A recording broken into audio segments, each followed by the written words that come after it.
oleh Lembaga Pertubuhan Peladang, PPNJ nyata telah menjadi sebuah pertubuhan yang berjaya dan diiktiraf terbaik di Malaysia dalam membangunkan ahli-ahli bukan sahaja dari aspek ekonomi bahkan juga aspek sosial. Dan program pembangunan ini akan diteruskan dan diperhebatkan demi memperkokohkan kedudukan ekonomi masyarakat pengusaha pertanian di kalangan pekebun-pekebun kecil. Bagi tahun 2009, negeri Johor telah dipilih sebagai negeri satelit pertama bagi program pusat feedlot negara. Sejumlah 40 juta ringgit telah diperuntukkan oleh Kerajaan Persekutuan bagi tujuan tersebut melalui Jabatan Veterina Negeri Johor. Demi memastikan masyarakat nelayan berkembang seiring dengan kepesatan pembangunan Iskandar Malaysia dan wilayah pembangunan Pantai Timur, Kerajaan negeri akan memberi penekanan kepada pembangunan sektor perikanan yang akan terus diperkasa dengan penerapan elemen agri pelancongan bagi menjana pendapatan yang lebih baik. Program pengindahan rakit dan sangkar akan dijalankan secara pesat demi menaik taraf infrastruktur nelayan sedia ada ke satu tahap yang lebih sempurna yang bakal mencerminkan kepertahanan kerajaan membawa pembangunan kepada pelbagai lapisan rakyat Johor. Yang berhormat Tuan Speaker, negeri Johor terus mencatatkan kemasukan pelaburan dalam sektor pembuatan berkualiti tinggi yang menggalakkan pada tahun 2008. Bagi tempoh Januari hingga Julai 2008, bilangan projek yang diluluskan ialah 89 projek melibatkan pelaburan bernilai 10.5 bilion ringgit.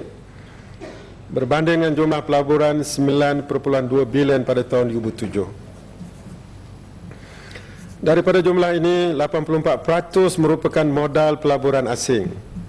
Sumber utama pelaburan asing tertinggi adalah daripada Sepanyol, berjumlah 4.2 bilion ringgit.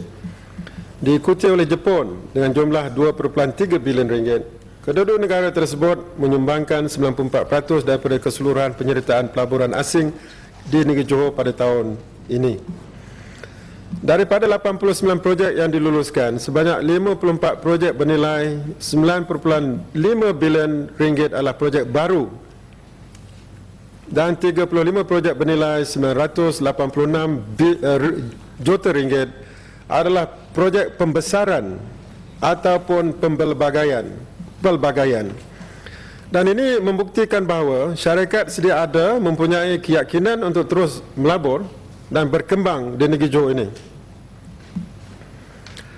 Projek-projek perkelangan yang diluluskan di negeri Johor mengikut 5 industri utama dalam tempoh tersebut adalah industri barangan logam, asas, barangan elektrik dan elektronik, pengelangan makanan, barangan petroleum termasuk petrokimia dan barangan logam dibentuk.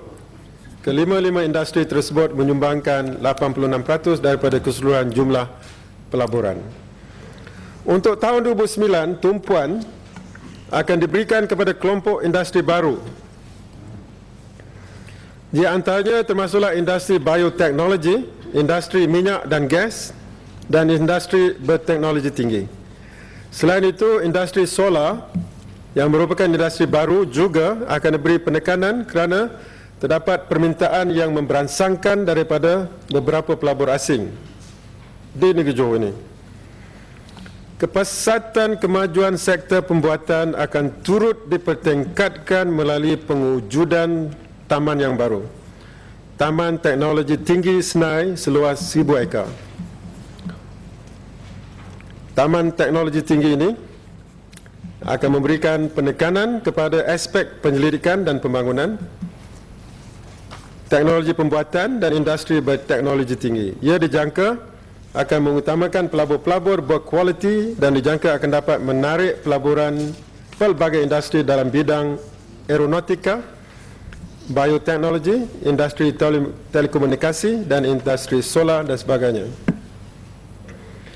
Jadi yang mahu Datuk Speaker, Taman Teknologi Tinggi Senai ini sebenarnya adalah amat diharapkan wujud di selatan Malaysia, maka terpilih di Senai, di kawasan Iskandar Malaysia, selain daripada apa yang ada di Kulim Taman Teknologi Tinggi di Kulim. Kerana kawasan ini dianggap sebagai amat menarik untuk membawa